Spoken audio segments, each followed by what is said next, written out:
Good afternoon, everyone. I'm Jeff Finn, CEO of RealNex, and delighted to have you all with us this afternoon. And great to have Michael Bull back with us again for another in the series of the RealNex webinar series, where we'll be talking today about setting seller expectations to get the right price.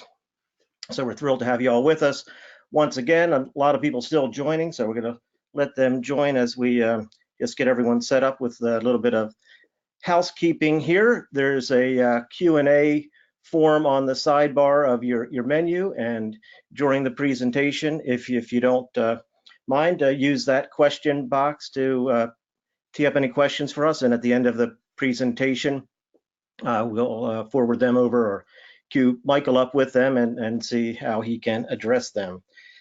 So once again, RealNex is delighted to be the host of this webinar series. We've had a lot of exciting changes with RealNex recently. As you know, we have an incredible market-leading CRM platform, a deal management business development engine, a great financial analysis tool, and the ability to create all of your collateral materials from flyers, brochures, offering memorandums, proposals, and a marketplace to showcase your listings.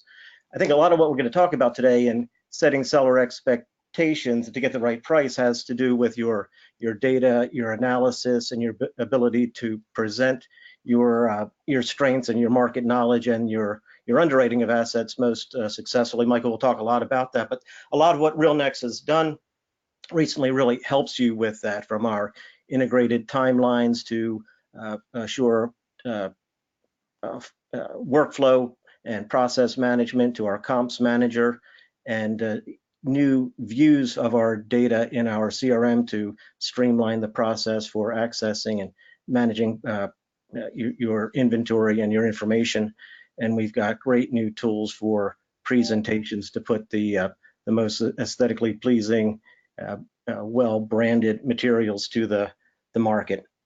Really excited again to have Michael with us to talk about the tools and techniques that he's found and best practices that he's found that would be useful for you to make sure you're getting the right listings, getting the listings priced right, and selling most successfully.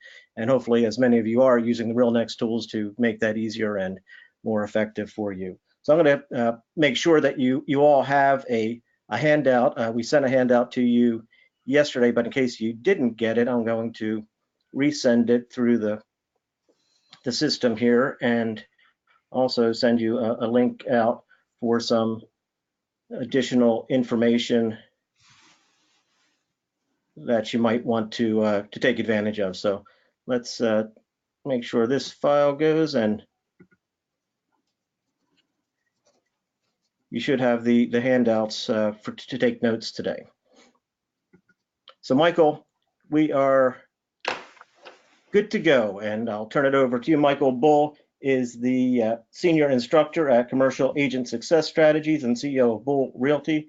He's put together an incredible array of video training for commercial real estate professionals, and this is just a little snippet of that, which we're delighted to share with you today. And in fact, as a member of the RealNex community, Michael's offered a nice special offer for you, and you can sign up for his video series using the RealNex CASS coupon code to get 10% off any of the videos in his series. So Michael, let me turn it over to you, and we will enjoy the program.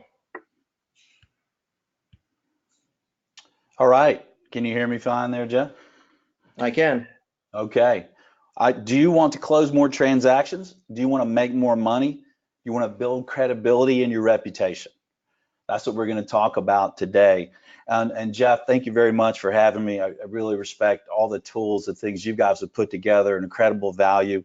Obviously, your customers, your group are smart people to have these tools, and we're glad to offer the CAS training at a discount to your folks. So you'll see Jeff for that discount code, or we'll share it with you. So what we're going to do is go over a lot of things very quickly, okay? Give you just a couple tips. One, the slide deck action notes. You have access to them here, and they are great to use for this. think about the things we're going to go over and make some notes, and think about it for your property type, your sector, your service, your area, to translate this to make sure it works well for you. And when you talk about setting seller expectations, if you list a property for a seller, you typically represent that seller, right? You're trying to get them the most for the property, but at the same time, you have to monitor their expectations, because part of what we do is help get deals done, and we have to work with all parties to manage expectations. If it's overpriced, it's not going to sell, right? It's not going to work. It's not going to appraise. So this can be very valuable. I think some of the mistakes I see agents make is taking overpriced listings. We're going to give you some tips on how to make sure you don't do that, how to have sellers asking you for the price of the property, and a really key tip to never say to a prospective seller. Now, first of all, you want to think about the benefits to the seller of proper pricing and some ways to discuss that with them as you're discussing proper pricing. One, it's going to help them accomplish the mission, right? It's also going to help the lender. If it's overpriced and lenders look at your deals for your buyers, the buyer may go away because the lender underwrote it and thought it was overpriced. The appraiser will like it. If it's priced appropriately, you'll have buyers competing and not just one buyer that's beating on your seller. Another thing to think about is, in a lot of markets, especially with investment sales, there's a high percentage of buyers that are always in the market. And if you go out overpriced, those people kind of look at it was overpriced and they're gone. And you try to get them back with reduced price and seller motivated. Now it's damaged goods, right? Now they don't want to look at, why should I look at that again? Also, think about this. How many times have you had prospective buyers ask you this question? Well, Michael, how long has it been on the market? Why are they asking that? You know why they're asking it? They're trying to decide how much they can beat on you on price. How low can they really go? And when you answer it that it's only been on the market a couple weeks, they're prone to maybe make a better offer than you say, well, it's been on the market 3 to 4 months, but it's overpriced. So now they're going to really start lower. It's going to make it tougher on you. So let's look at the mistakes to avoid chart here. One of the things that you don't want to do is ever ask the seller, go to the mistakes to avoid the next one. You don't want to ask the seller what he wants for a property. A lot of agents make that mistake because you want to know if the seller has reasonable expectations. So should you be working on this? Here's the problem with that. If I asked you right now, what do you want for your car? How much money do you want for your car? You're going to naturally give me a higher price. You drove it today, maybe you like the car, and I ask you what you want. So now if I try to negotiate with you on what the car's really worth, I've placed a chip on your shoulder that I have to knock off. So when you're talking to sellers, this is the way I would ask to see if their expectations are in line.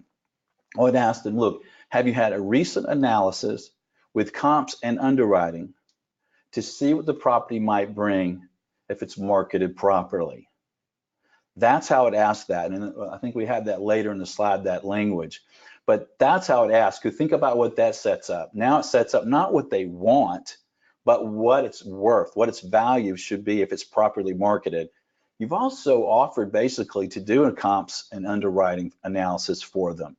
So now they're asking you, hopefully, what they want for the property. Now, when you ask that way, you're going to get different responses, but it leads into the discussion. Let's talk about the market. Let's talk about the market valuation and how can we get the most for the property that's within market expectations. Another mistake to avoid is when agents or sellers don't think about the highest and best use. So you think about retail properties today, for example, multi-tenant retail properties. What's the highest and best use for the property with the zoning? With what can be done there? How can that property be used? Make sure you're always taking that into consideration. Here's another thing when you're talking with sellers about the price. So let's say they said they want to sell the property. They'd like you to do an analysis and meet with them, and you go to meet with them. First of all, when you go to that meeting, I would go to it with an auction mentality. Let me tell you what I mean about an auction mentality. when you go to auctions, you really want to kind of know, hey, what's the highest number I would pay, price I would pay, so you don't get caught up in the excitement and overpay. So when you go to a listing appointment, you know, if you're studying sales, you realize getting signatures is what you need to do every day. You're going to be tempted to want to get that signature and get out of there at any price. So think about this. What is the highest, what price range you're going to recommend? What's the commission range you're going to recommend? The time period of the listing agreement, and what's the highest price that you want to walk out of there with that assignment? And know that going in, based on what you know when you go into that meeting, what is it? And when you go there, when you're asked the question, oh, where are we, Michael? Where should we be on this? Don't come with the list price. Don't start with that, because here's the problem. Whatever that first number you say is probably what they're going to want to now net. You may be mentioning as a list price. Well, now you've got a battle there. This is what I recommend. You do underwriting and comps. You get an idea of what a property will appraise for. And you know when appraisers are done, when they do their job, they're looking back at the past sales. They're typically, if there's no contract to support it, typically they can be a little more conservative. So think about going in this way. Hey, Michael, we believe if the property was appraised today, it would sell in this, it would appraise in this price range, 7 to 7.2 million. We think if it's marketed well, it might bring between 7.3, 7.1, 7.3 million. We recommend going to the market anywhere between 7.1 and 7.4 million dollars, depending where you'd like to be.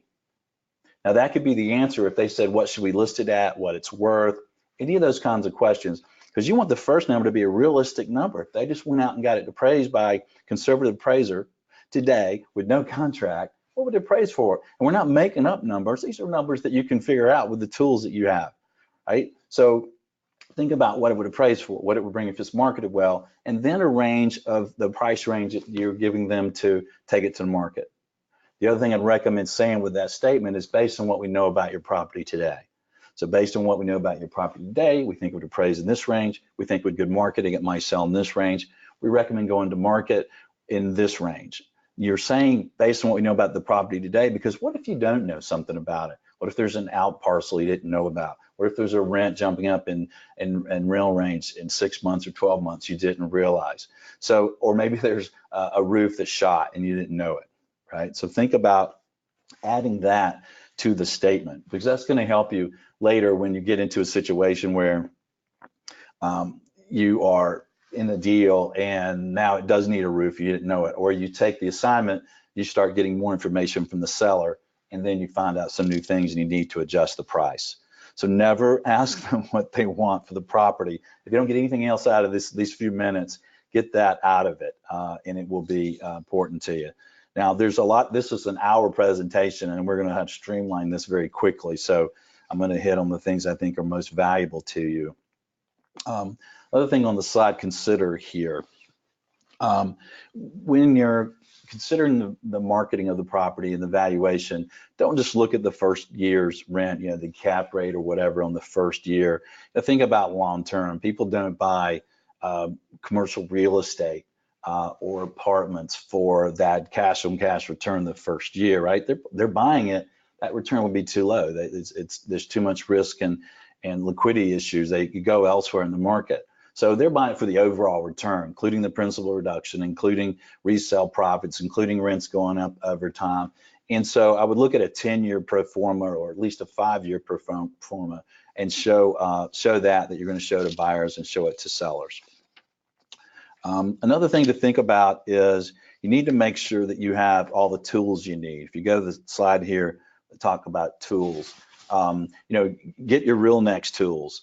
Make sure you have what you need to value the property. Now, it's interesting. Sometimes you may work with a company that provides a lot of tools to know the market, and you may have a traditional split because of that. You may work with a company that has great splits, but they don't provide you as many tools. You need to make sure you have the tools of the trade, right? Whatever you need for your market to understand the rents, the market rents, the trends, the cap rates, the pricing. And if you're working in a really small market, maybe you're tracking it very heavily yourself through the county records or whatever, but make sure you have all the tools you need to do your job so that you can show the seller. And when you go to meet with the seller, I would have a lot of tools in my briefcase. I'd have a great listing presentation showing why you're the best choice to market the property. I'd have all the sales comps. I'd have the information on those sales comps.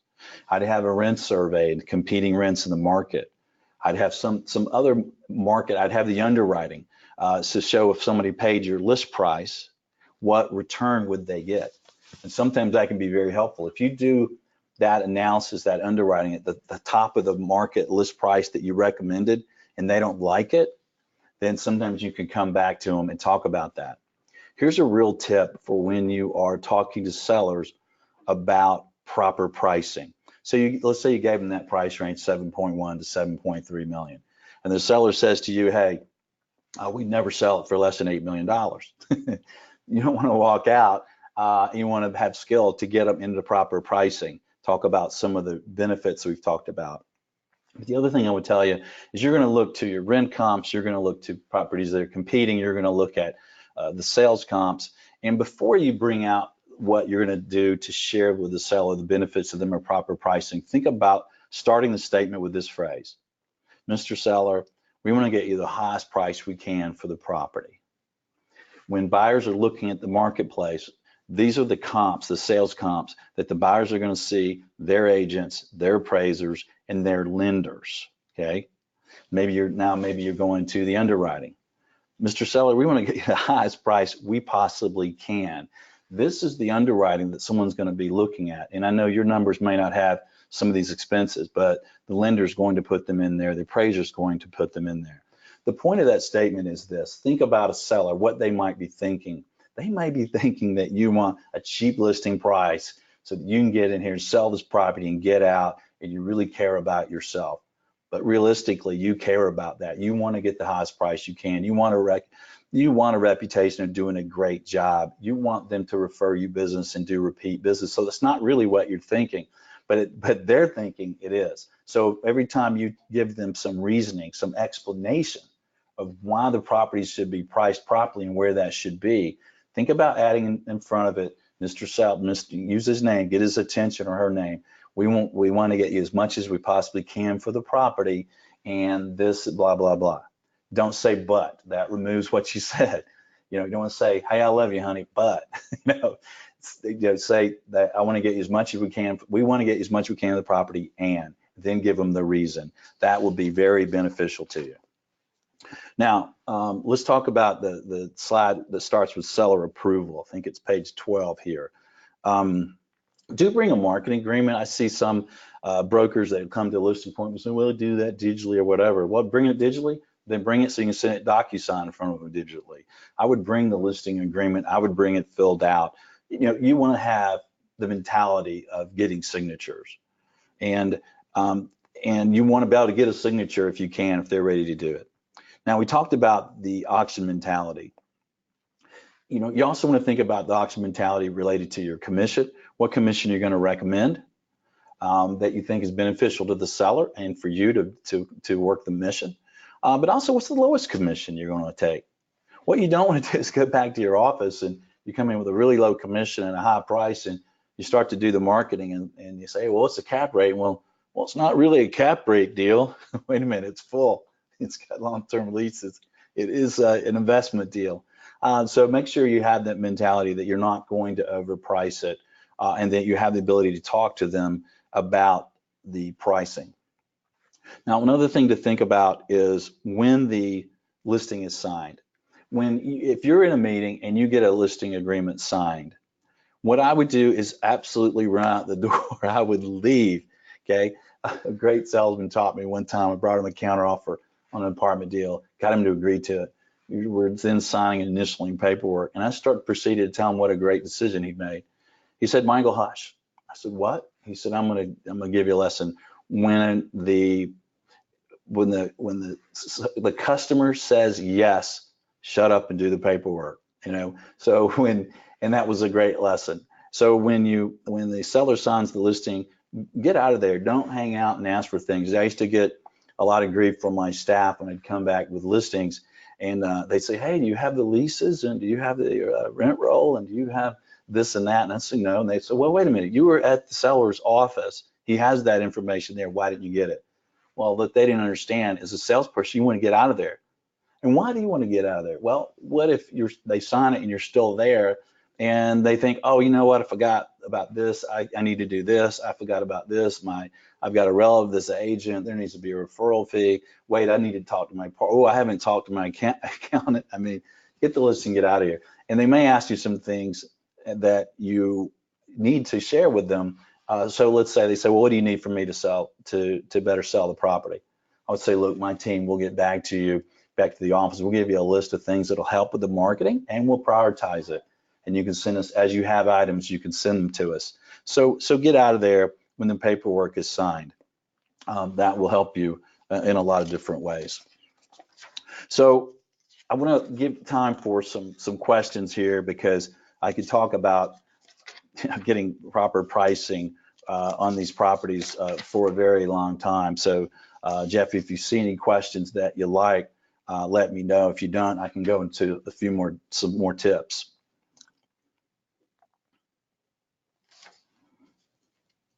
I'll give you a tip here. Let me get into the questions and see what we got. While you're looking, let me hit this tip. Sometimes the seller asks if they should get an appraisal. You know, my opinion and the answer to that is no. If they're going to actually market the property, you ought to be able to do comps and underwriting. You sell that property type or that market area, you should be able to give them a great idea what the property will bring. If they do get it appraised, by definition, it's the opinion of that one person. And what if it's too high, or what if it's too low? Even when a seller has an appraisal, you know, I don't pay much attention to it.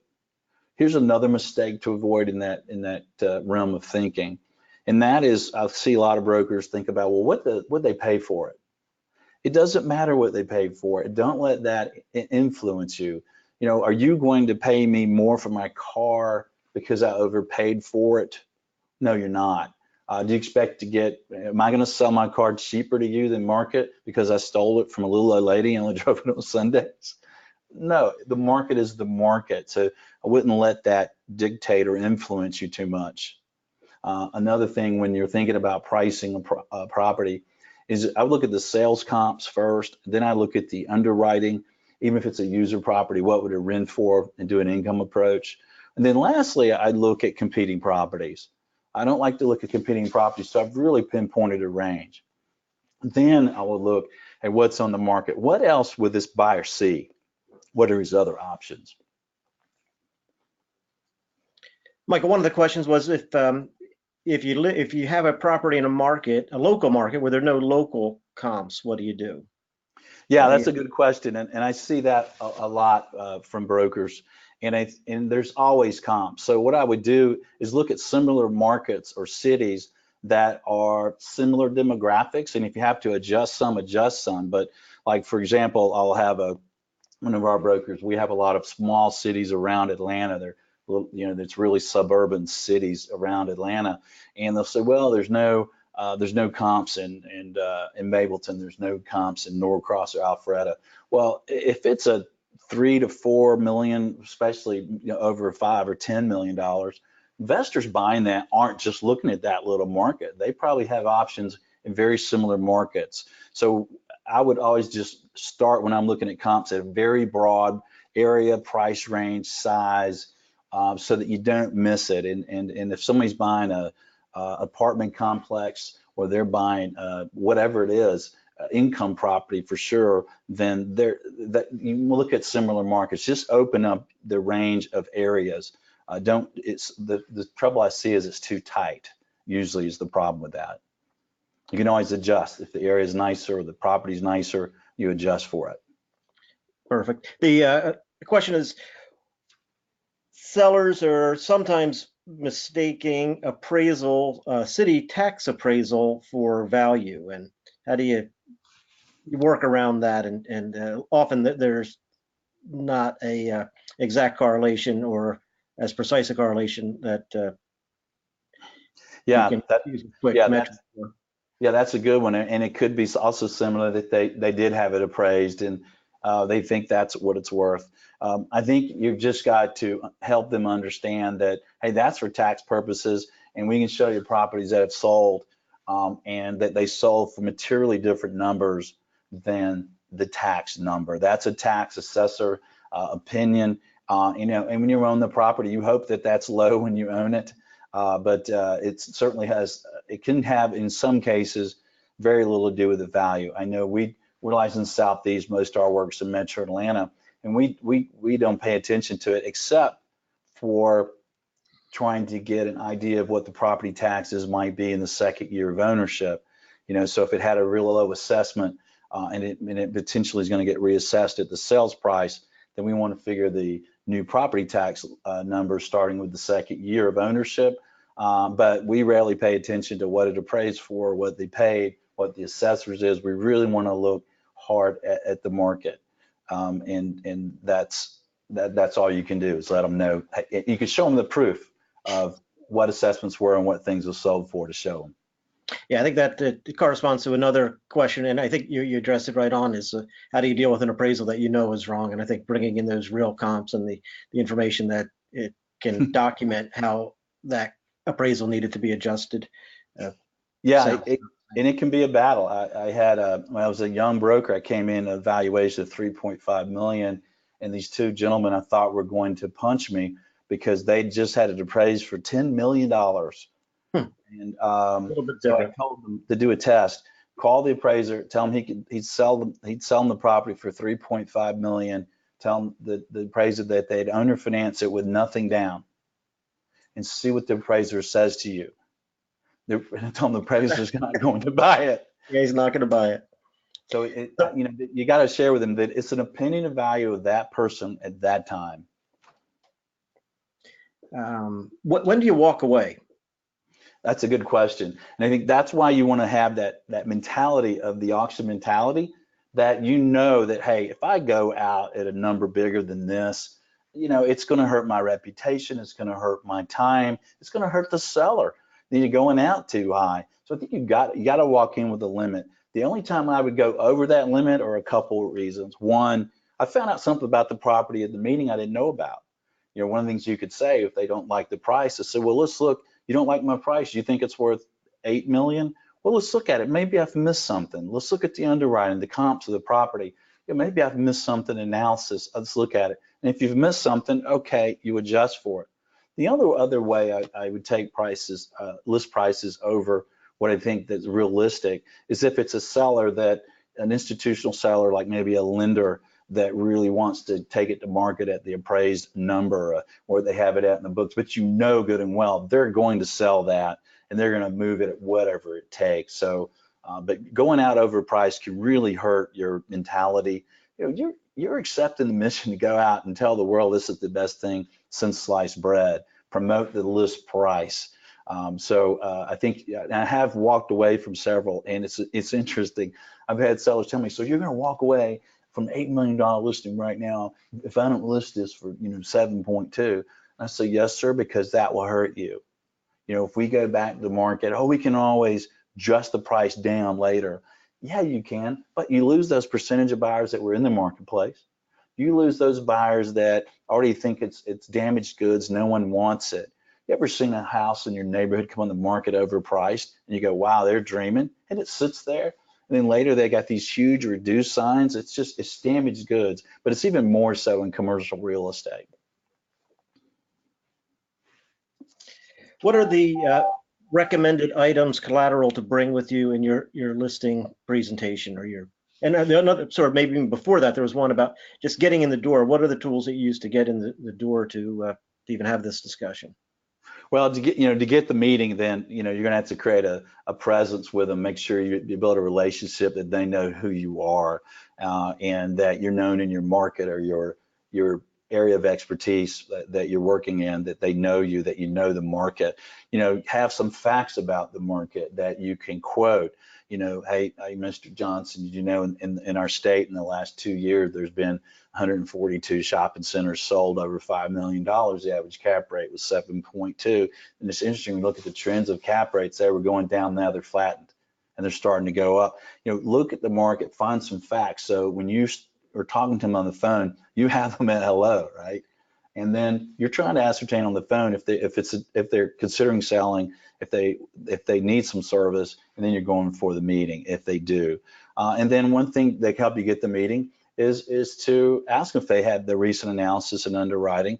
And sometimes they'll say, well, no, we haven't. And you can say, well, look, my team, we can do that for you. We'll pull the sales comps, we'll do the underwriting analysis. That'll take us about 4 or 5 days, and we'll sit down and go over it with you. And if you think it's time to do something, we'll share with you how we sell properties and get top dollar. If it's not time to do something, well, then we'll shake hands and do business at a later time, but we'd be glad to do that. Here's a key point with that. If you're going to agree to do that type of work, then you need to get the appointment when you agree to do it.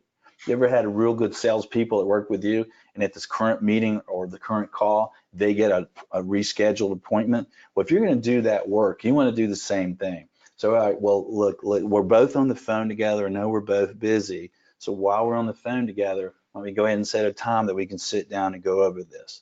Because this is what can happen if you don't. You do all these comps and underwriting, you get your listing presentation together, you've got everything, you're ready to go, and you call them up and they say, just email it over. Just email it over. And you're going to lose more than you win doing that. You've gotten this business because you're good with people and you're going to be better in front of them. You want to make sure you get that appointment and you get to show it to them. And you can tell them when they try to say no, that, look, it's not fair to your team and our team. This is important that we go over. You're going to have some questions maybe about the analysis or the market, and then we can go ahead and address them. So don't agree to do that work unless you have an appointment. That's perfect. Well, I just wanted to show a couple of things while on that point. In the RealNex system, in the CRM platform, we've got a very comprehensive property listing management and inventory management system so that you can catalog all the information and your intelligence, your knowledge, and then become smarter in the market because you've put that all down and built that over time. And you can actually very quickly run an analysis just by clicking the Analyze button. Add your comps when you know about transactions that are done in the market. So you begin to build an inventory of information unlike anybody else. You get very quickly to have your comps library, and then you can bring that right into an analysis where you've got all that information coming together, detailed cash flow, rent roll information, detailed expense information, and as Michael said, in some cases it might take 4 or 5 days. What we found is if you do the information and have the work in your database, the client's going to think you spent a week on it, but you can actually do a BOV in hours, a couple of hours, and get it done professionally packaged, branded, and delivered to them. So they think you've done a lot of work for them, but you've just worked smarter because you've done the research ahead of time. You know the market, you've got all the analytics done very quickly, and can put it together, give them charts and graphs of what would happen over time if you're working with the buyer or the seller, and have all of your comps put together in a great presentation for them. So by putting the information in a database, having it in a system that allows you to track and manage, and then to present it in a very professional way very quickly, gives you an incredible edge in the marketplace. That's excellent, excellent. And you asked earlier, what would I bring? This is a great example of what you bring. I would only get out of my briefcase, is what I'm gonna say, because I can show you how old I am, but only open it on your iPad if you need be. So sometimes I'll have a bound, beautiful OM that I've done for another property. I'll have a bound, beautiful color listing presentation inside a folder, more hidden, or in an iPad. I'll have the sales comps, I'll have the rent surveys, I'll have the analysis, underwriting. I'll have more details than I hopefully I need. And I'm gonna try to close the assignment without opening any of that, without opening up a presentation and going through it. So if we're talking about this today, maybe it's fair to kind of to close out on this thinking. We're talking about ways to get sellers to market properties at a proper price range. And you could think about it as, hey, well, Michael, aren't we talking about beating on our own client or doing something, trying to get our client's price down? Yes, we are, but we're only doing it to get it into a price range where it's actually going to move. that it's going to move. So we're not hurting our client. We're not beating our client. We are helping our client to be reasonable about the market so that they do accomplish, their mission. And that's really important to you and to them. And remember, your time is money. And if you go out overpriced, you're going to really hurt your time and your psyche. I was talking to a broker a few months back, and he was selling some land that had been sitting on the market. And I asked him, I said, well, how did you come up with that valuation? He looked at me, he said, that's what the seller wants. I try not to laugh at him, but that's going to really That's the wrong answer. yeah, it's really going to hurt your career. And of course, the property's just sitting there and not moving. So now he's got a reputation of not moving properties and overpricing listings. Oh, you want to overprice a listing? Call so and so. You want to move it? Call Michael Bull. Okay, call you, not somebody who's going to overprice the property. Another thing about having properly priced listings that's going to benefit you and the seller is you're going to be more excited about marketing them, about making the calls, about really burning up the phones and talking to people about the property. The excitement's going to show in your voice, and it's going to help everything work really well. So this is one of the most important aspects to think of commercial real estate brokerage when it comes to landlord rep or seller rep is pricing it properly. Sometimes we get asked to buy a potential seller who has a broker working on assignment, and he says, hey, can you look at this and tell me why it's not selling? And we traditionally look at these things. One, how is the property priced? How is the broker marketing the property? Is he cooperating, sharing commissions? What does his deliverables look like, his seller deliverables and his OM? And how well is he marketing it? And some of the top players that would buy that type of property, we can call on them. Do they even know about it? Sometimes we find out those buyers do know about it. Their offer memorandum's great. Their backup, their initial deliverables are fine. Everything's great. The agent's doing a fantastic job. It's just overpriced. And we'll tell that seller, your agent's doing a great job. It is overpriced. You need to adjust the price, not change agents. So it is very important to get good at this and get really good at having the discussions with sellers. That's great. One of the questions came up. You commented on not leaving the copy of your work behind. Mm-hmm. And you said, why would you not leave a bound copy of your work behind for the client to have? Well, so what I meant to say there is that if I'm going to a listing presentation, I'm going to try everything in my power to do that in person. Even if I have to fly to another city, if it's a big enough transaction. If it's too small a transaction or too far away, I'm going to try to do it on video, or at least phone. So I'm going to try to have everything I need, but I'm going to try to just talk to the seller, and ask the seller, hey, look, what's important to you in the marketing and sale of this property? And what's important to you? And then when he or she says the answer to that, then I might try to close on that one topic. And if I don't have to start getting deep into information, I don't want to. If I'm going to come up and I say the recommended price range is 7.2 to 7.4, and the seller says fine, then I don't want to get into the details on the comps. I don't want to get into the details of competing properties and maybe confuse the matter. A good salesperson will have a wonderful presentation that he or she is really excited to go over. But do trial closes, and maybe you never have to do that. I only have to do full listing presentations on probably half of my assignments, because I close on what's important to them, and find out what's important and go directly to that. And hopefully I don't have to pull out, because when you start pulling out, you could come up with detail. Oh, I know that guy, that property over there sold for that. That was a piece of crap property. Mine has to sell for more than that. Now you're into that and you didn't need to get there. You got to close and get out the door. The comment is really just to make sure you're not giving your tools away without having a conversation, being in front of them and using that as leverage to get in front and to give you that opportunity to close. That's what it sounds. And sometimes you are going to leave it. They've got a partner or a board or whatever that you didn't have the opportunity to get in front of. But I try not to do that. I certainly don't want to send my presentation by email.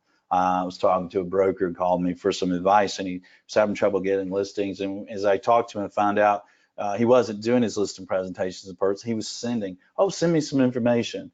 And you know, you're just going to close so much, so little that way, because now you've sent them that and they have questions or thoughts, and you don't know what they are, and you can't address them. So always try to get in person with these folks. Perfect. There was a, I think, unless we've got some more questions, there's a couple more, and then we will wrap up. Let's see. One was about just importing data into RealNex, and certainly you can. We've got a very easy import wizard for comps, for properties, and for contacts, so you can get all of your data from a spreadsheet into the system. If it's a complicated table, we've got a team that can help you, but typically you can just use the import wizard yourself and get all the data in. So that's on that one. Now, what do you think about undisclosed listing price? Yeah, so I think I would always want to have a listing agreement with the seller that has a price, first of all. And even if you go to the market unpriced, you're still going to have that whisper price, so that pricing guidance discussion. So you've got to really be ready to have those discussions. You want to list price, obviously, in the listing agreement. So if you do hit that number, the seller moves forward and sells the property, right? Or pays you if he doesn't. And we have had that happen where we got to a number, seller decided not to sell and paid our fee because the listing agreement said if we got to that number, he would pay us. So you want that. But as far as what properties to go out unpriced, let the market dictate the price. I like that for larger properties that have professional buyers, that have people that are underwriting it, so institutional buyers and REITs and those types of buyers. That it's like properties over 10 million that are income properties. Then you can potentially go out unpriced on those. But I wouldn't do it for smaller properties or user properties or things like that. You want to have really good demand and buyers that are comfortable that the seller's not providing a price, and that they're comfortable the seller's serious about selling. And just a little bit of clarification on your use of the term or concept of auction mentality, not with regard to the pricing, but with regard to your pricing, your commission in turn. Absolutely. Yeah, it's just a frame of mind. You know, if you're a great broker and you're successful, you're training yourself in sales a lot. And when you train yourself in sales a lot, you're trying to get the signature. You know, you have a pen in your pocket and you realize getting signatures is what you need to work on to fulfill your missions each day. And you don't want to get caught up in the getting the signature and get a listing and get excited about it and get it overpriced.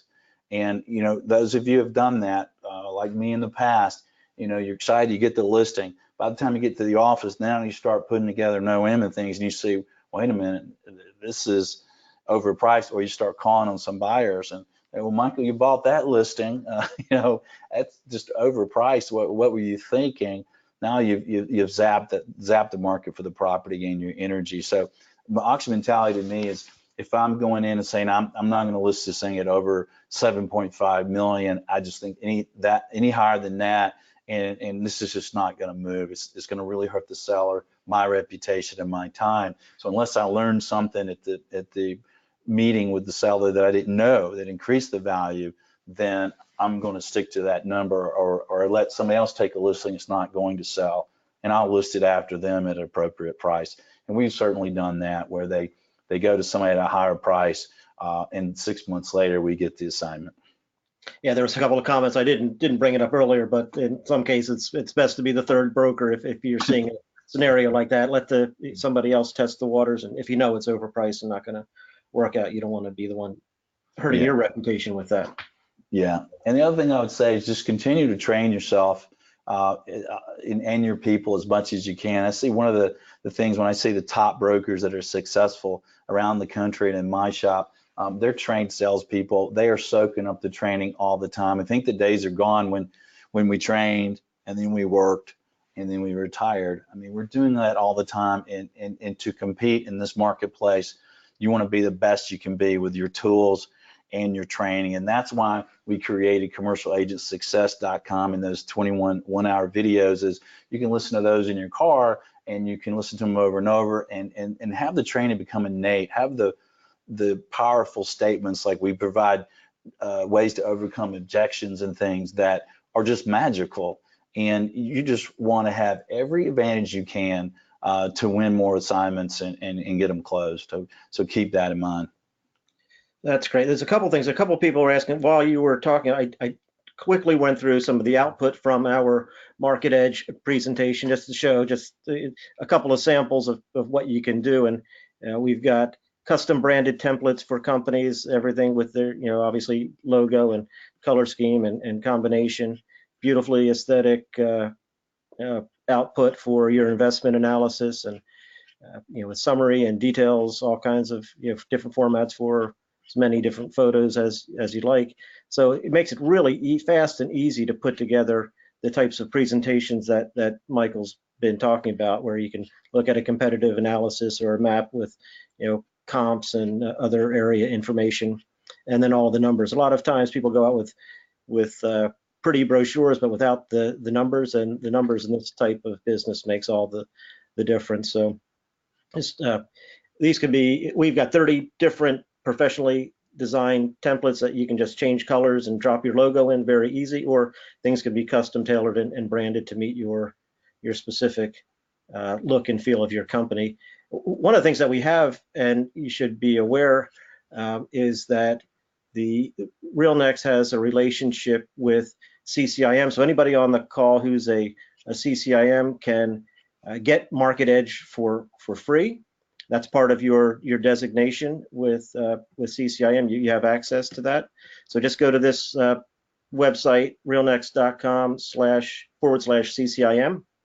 If you need more information about RealNex in general, go to our website. And if you'd like someone to contact you, want more information, just go to this interest landing page, put in your information, we'll have someone contact you. But with Market Edge is a standalone product that you can license, or if you already have the CRM or the marketplace, you can upgrade to the suite, and that becomes an included component and offering that you would receive.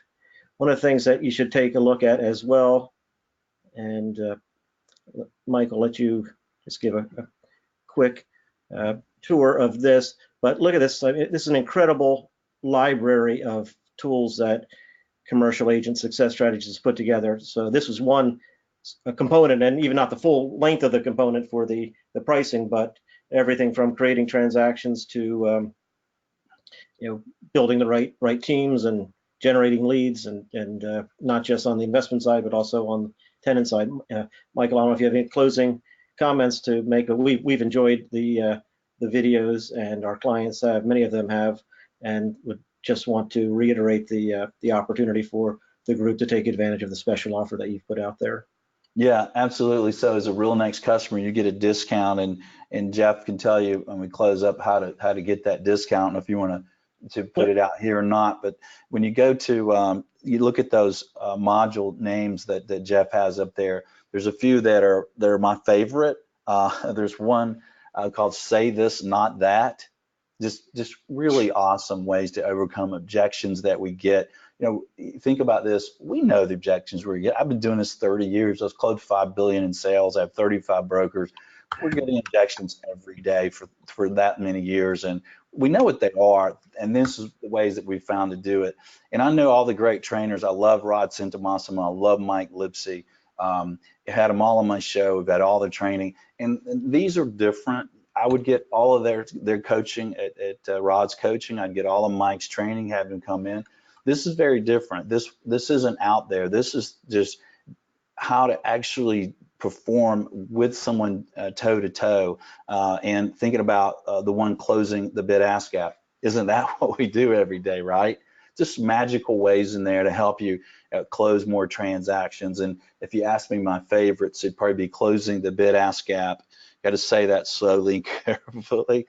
And the other one is Say This Not That, but they're all good, and they're really inexpensive if you're an individual. But there's also a team version. So if you want to be able to show them to your whole office over and over again, you get these slide deck action notes, you get forms, there's a calculator, you get the videos, you can listen to them in your car or whatever. You don't necessarily have to look at them all the time. It's just me and a board. I did them in front of a live audience with multiple cameras. So we guarantee you like it. One last thing I'd say, if you've never gotten one of these videos and you license one, there's a money back guarantee. If within 3 days you say, Michael, it wasn't for me, full refund. So there's no risk. Excellent. Well, thanks everybody. It was a great audience, great turnout for the program. Michael, great job as always, valuable information, and we appreciate your time and sharing with us, and we appreciate everyone's time and participating in this webinar. We will be making the recording available if you'd like to review it, and make sure that some of you that signed up late didn't get that handout note. Make sure you get the handout notes as well, and we will look forward to inviting you back to the next in the RealNex webinar series. Thanks, Michael. Jeff. Thanks, everybody. Thank you, Jeff.